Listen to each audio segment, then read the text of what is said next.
श्री महाप्रज्ञ गुरवे नमः।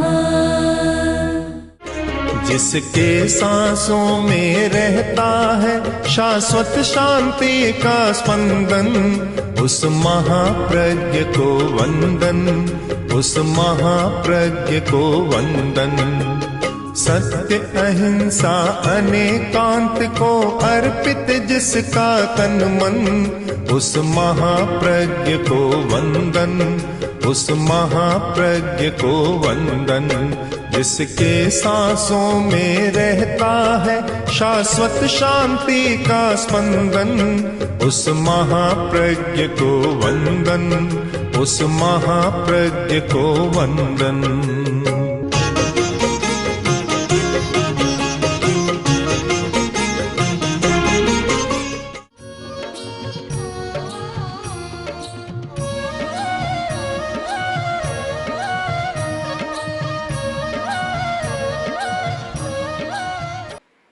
जीवन स्वयं समस्या है, इसलिए है कि अकेला नहीं। एक आदमी होता है तो समस्या नहीं होती। जीवन तो अकेला नहीं है। शरीर, इंद्रियां, मन, प्राण, चेतना, कर्म, ये सब मिलकर जीवन का निर्माण करते। जहाँ इतने निर्माता हैं तो निर्माता का परस्पर झगड़ा भी होता है। बहुत सारे पार्टनर होते हैं, भागीदार होते हैं, आपस में झगड़ा भी होता है, विचार भेद भी होता है। शरीर एक काम करना चाहे तो मन दूसरा काम करना चाहता है, इंद्रियां और कहीं ले जाती है। बड़ा एक संघर्ष है परस्पर में।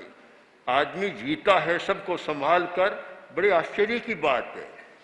तो ये सब समस्या पैदा करने वाले हैं। शरीर भी समस्या पैदा करता है, इंद्रियां भी समस्या पैदा करती है, मन भी करता है, भाव भी करता है और प्राण भी करता है। सब अपनी अपनी समस्या पैदा करते हैं। अब इन सारी समस्याओं का समाधान करना एक जीवन के लिए बड़ा कठिन काम हो गया।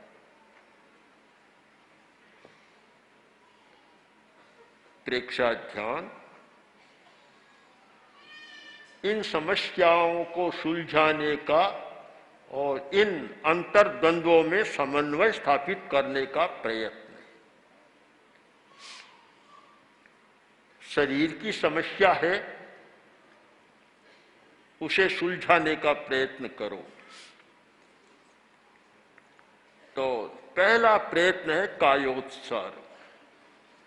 जिस व्यक्ति ने कायोत्सर्ग को समझा वह शरीर की काफी समस्याओं को सुलझा सकता है, क्योंकि शरीर समस्या पैदा करेगा प्रवृत्ति के द्वारा, और कायोत्सर्ग का मतलब है निवृत्ति। जब निवृत्ति कर दी तो फिर वहां प्रवृत्ति का जोर नहीं चलेगा। निवृत्ति बड़ी शक्ति है, प्रवृत्ति शक्ति है, तो निवृत्ति महाशक्ति है। हम लोग निवृत्ति का मूल्य नहीं जानते, इसलिए निवृत्ति से घबराते हैं। शिथिलीकरण का मूल्य नहीं जानते, इसीलिए तनाव से घिरे रहते हैं। शरीर की समस्या को सुलझाने का सर्वाधिक शक्तिशाली प्रयोग और समाधान है कायोत्सर्ग। शरीर को छोड़ दो, विसर्जन कर दो शरीर का। अब जब छोड़ देंगे उसे भी सोचना पड़ेगा कि मुझे छोड़ रहे हैं तो मैं भी ठीक चलूंगा, अपने आप रास्ते आ जाएगा। इंद्रियां समस्या पैदा करती है, उसका समाधान है अस्वीकार। इंद्रियों की हर मांग को स्वीकार मत करो। मांग तो उठती रहती है, हर बात को स्वीकार मत करो। एक कोई युवक, बच्चा या युवती जब यहाँ से बाहर जाते हैं और बाजार में जाते हैं, दुकानों की जो तड़क भड़क देखते हैं, तब यह भी खा लूं, यह भी खा लूं, यह भी खा लूं, यह भी ले लूं, यह भी ले लूं, इतना मन ललचाता है। मांग इंद्रियों की बढ़ जाती है, बहुत मांग बढ़ती है। आंख से कुछ देखा और मन ललचा गया, कुछ सुनार मन ललचा गया, कुछ सुगंध आई मन ललचा गया, मन ललचाता रहता है। हर मांग को पूरा मत करो, अस्वीकार करना सीखो कि कितनी मांग पूरी करनी चाहिए। पति पत्नी दोनों जा रहे थे बाजार में और साड़ियों की दुकान आई, तो पत्नी का मन ललचा गया, तो अब सीधा तो नहीं कहा, थोड़ा संकोच था, बोली कि बॉर्डर तो है पर साड़ी नहीं। पति बोल गया जेब तो है पर पैसा नहीं। अस्वीकार करना भी सीखो। हाँ, जेब को भी कभी को भी पैसा नहीं है तो कैसे देंगे हम। अस्वीकार करना, हर मांग को स्वीकार मत करो। यह अस्वीकार की शक्ति का विकास प्रेक्षा ध्यान के द्वारा हो सकता है, और उसका सबसे बड़ा शक्तिशाली प्रयोग है विशुद्धि केंद्र का ध्यान, चैतन्य केंद्र का ध्यान, और उसमें विशुद्धि केंद्र का ध्यान। जो विशुद्धि केंद्र पर ध्यान करता है तो इंद्रियों की मांग को अस्वीकार करने की उसमें क्षमता आ जाती है। समस्या है मन की, इतना चंचल है कि समस्या पैदा करता रहता है, और बहुत लोग मन की समस्या को भुगतते रहते हैं। भारी समस्या है मन की। उसका समाधान है दीर्घ श्वास का प्रयोग, संवृत्ति श्वास का प्रयोग और श्वास संयम का प्रयोग। मन की चंचलता को कम करने का एक शक्तिशाली प्रयोग है श्वास का प्रयोग। आप करें, चंचलता काफी कम हो जाएगी। समस्या प्राण भी पैदा करता रहता है। प्राण का संतुलन बनाए रखना बड़ा कठिन काम है। 5 प्राण आयुर्वेद में हठ योग में माने गए हैं। प्राण, अपान, समान, व्यान और उदान, ये 5 प्राण हैं, और ये 5 अंगुलियां हमारी एक एक प्राण धारा के प्रवाह है। पांचों, ये 5 अंगुलियां निकम्मी नहीं बनी है, 5 प्राण धारा के प्रवाह है। इनमें से जाते हैं 5 पैरों में से और हाथ की अंगुलियों से, तो ये प्राण की धारा। किंतु ये भी जहां रुक जाती है, अव्यवस्थित हो जाती है, कहीं रुक जाती है, निरोध आता है, तो निरोध आया और सारी समस्याएं पैदा हो जाती है।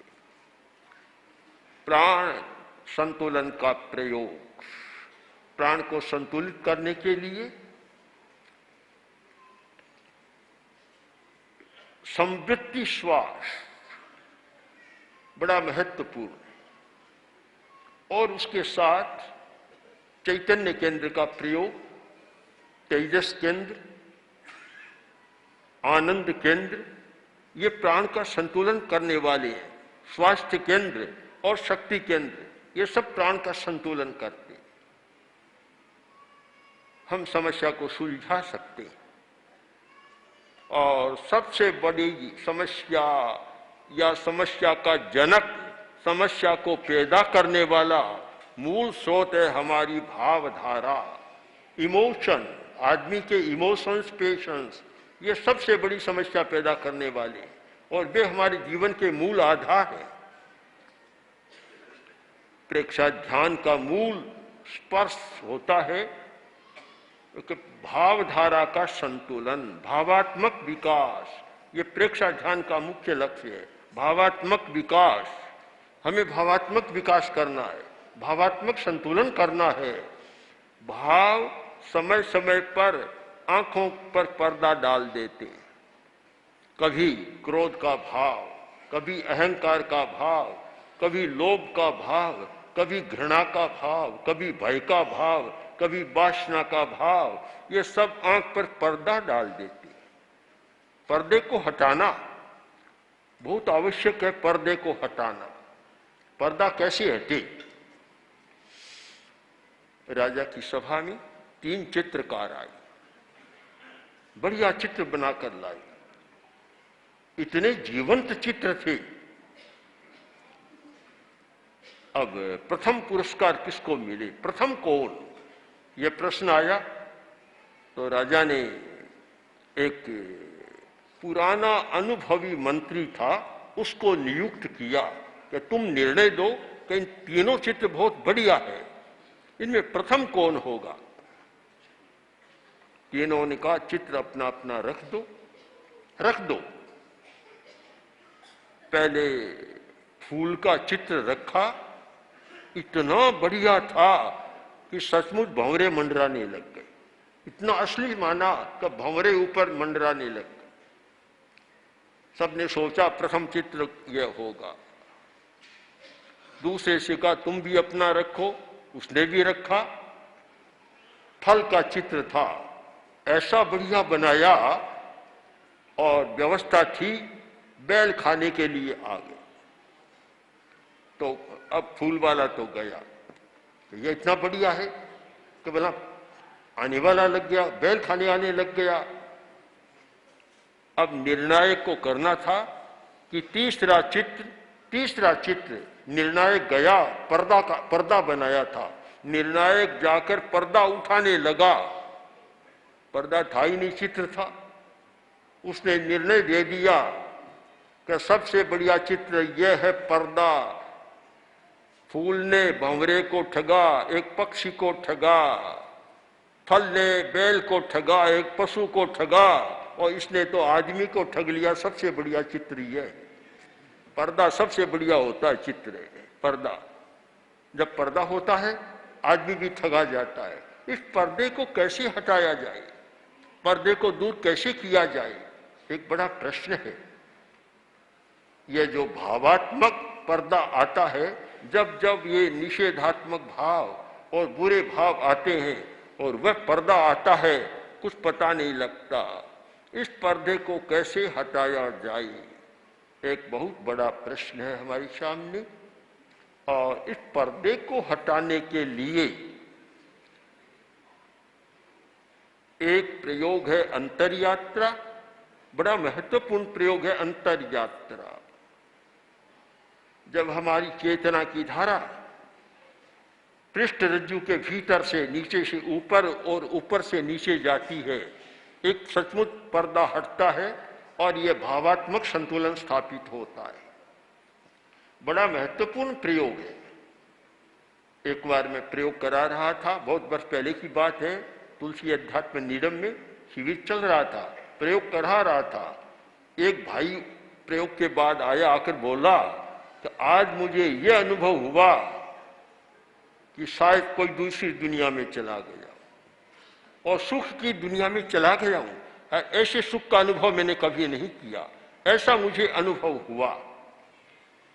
बड़ा महत्वपूर्ण प्रयोग है ये अंतर यात्रा का प्रयोग। अंतर यात्रा, हम 2 शब्दों का व्यवहार करते हैं, बहिर्यात्रा और अंतर यात्रा। एक बाहर की यात्रा, जहाँ इंद्रियों की यात्रा, मन की यात्रा, ये सारी बाहर की यात्रा है। और एक अंतर यात्रा, भीतर की यात्रा। भीतर की यात्रा में इंद्रियां भी नहीं आती काम, मन भी नहीं रहता, केवल चेतना रहती है, केवल चेतना। और अंतर यात्रा या जिसको अंतर्मुख कहते हैं, आध्यात्मिक कहते हैं, उसका प्रवेश द्वार कौन सा, यह प्रश्न बहुत बार आता है कि कहाँ से प्रवेश करें, दरवाजा कौन सा है, हम भीतर घुस सके। भवन का 13 सभा भवन का दरवाजा है, इतने लोग भीतर आ गए। अगर दरवाजा न हो तो भीतर नहीं आ सकते। तो दीवार ही दीवार है, दरवाजा कौन सा है, भीतर जाने का, आध्यात्मिक होने का, अंतर्मुख होने का दरवाजा कौन सा, प्रवेश द्वार कौन सा, बड़ा प्रश्न रहता है। तो इसका बहुत सीधा सरल उत्तर है हमारा पृष्ठ रज्जु, ये भीतर जाने का रास्ता है। अगर आप चेतना को भीतर ले जाना चाहिए, बहिर्मुख से अंतर्मुख होना चाहिए या बहिर्यात्रा से अंतर्यात्रा करना चाहिए, तो आपको प्रवेश करना होगा शक्ति केंद्र के पीछे पृष्ठ रज्जु का एक शिरा है, छोटे छोटे सूक्ष्म तारों का एक झुंड है, शिरा है, वहां से प्रवेश करें और फिर यह पूरा रास्ता होते होते यहाँ आ जाएं, आप अंतर्मुख बन गए, आपकी अंतर यात्रा हो गई और आपका जीवन अब भौतिकवाद से अध्यात्मवाद की दिशा में आ गया। दूसरा प्रयोग है अनुप्रेक्षा। अनुप्रेक्षा, अनुप्रेक्षा के द्वारा इस बंद दरवाजे को खोला जा सकता है। जब अनित्य अनुप्रेक्षा का प्रयोग किया जाता है तो जो दरवाजा बंद है, पर्दा लगा हुआ है, सारी हट जाती है। अनित्य अनित्य अनित्य जब हमें स्पष्ट अनुभव हो जाता है कि मैं जिसको अपना मान रहा हूं, अपना घर मान रहा हूं, शरीर को भी अपना मान रहा हूं, मेरा तो नहीं, पराया है, एकदम पर्दा हटता है, दरवाजा खुल जाता है, पराया है, मेरा नहीं है, एकदम सामने स्पष्ट हो जाता है।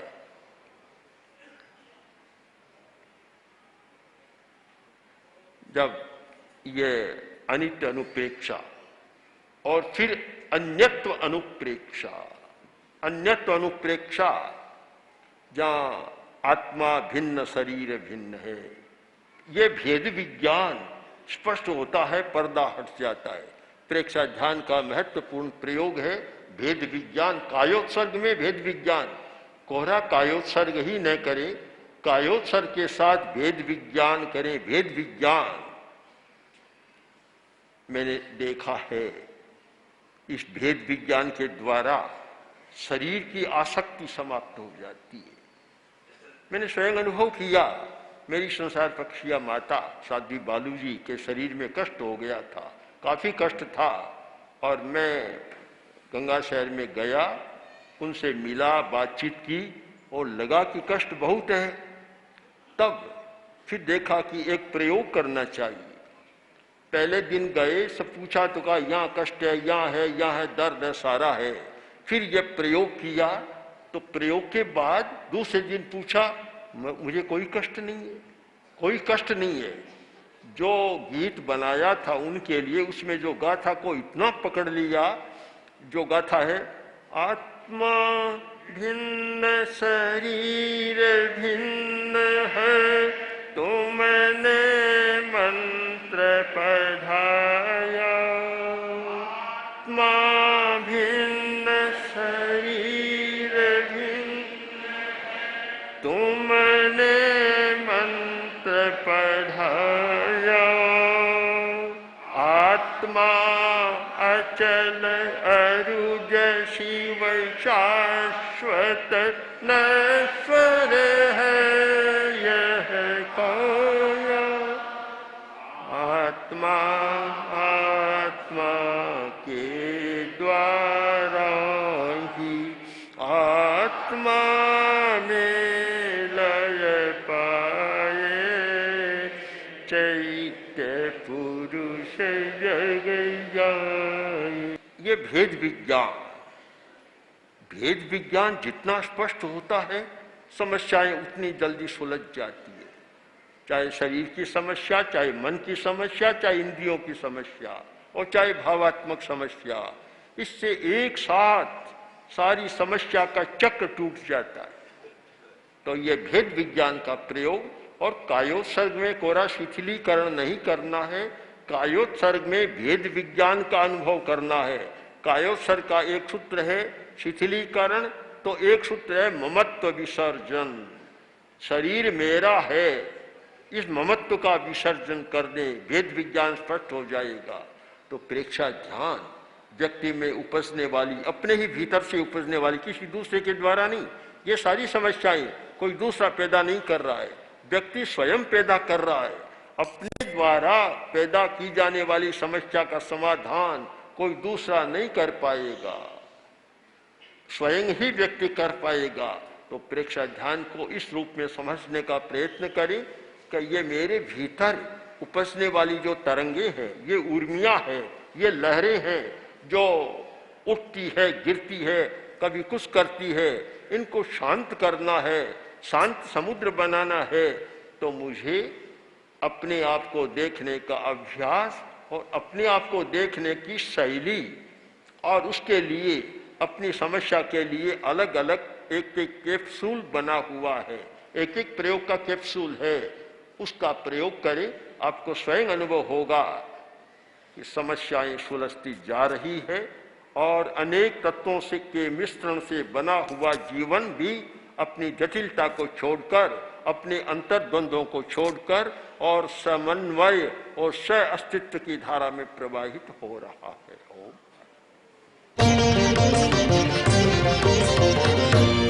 तुलसी नाम कषाय उपशमन, श्रद्धा से हम करें स्मरण। तुलसी नाम कषाय उपशमन, श्रद्धा से हम करें स्मरण। मन में गूंजे स्वर लहरी, ये मन में गूंजे स्वर लहरी, ये वंदे गुरुवरम, वंदे गुरुवरम, वंदे